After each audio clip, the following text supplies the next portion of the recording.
Hello, good evening to all. இன்றைக்கி வந்து பார்த்திங்கன்னா என்னுடைய மோஸ்ட் பெஸ்ட் ஃப்ரெண்ட் அவங்களுக்கு தான் இன்றைக்கி பர்த்டே. அவங்களுக்காக நான் விஷ் பண்ணிக்கிறேன். Happy birthday my dear, stay blessed and healthy life, God bless you. என்னோட லைஃப்பில் வெரி இம்பார்ட்டன்ட் பர்சன் வந்து இவங்க தான்.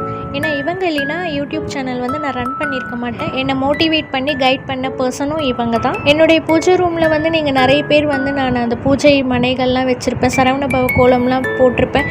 எங்கே வாங்குனீங்க நிறைய பேர் வந்து கேட்டிருக்கீங்க. அது எல்லாமே இவங்க எனக்கு கஸ்டமைஸ் பண்ணி கொடுத்தது தான். நீங்களும் உங்களுடைய விஷஸ் வந்து அவங்களுக்கு சொல்லிடுங்க. உங்களுடைய பிளெஸிங்ஸ்லாம் வந்து அவங்களுக்கு ஃபுல்ஃபில்லாக கிடைக்கணும். Thank you so much.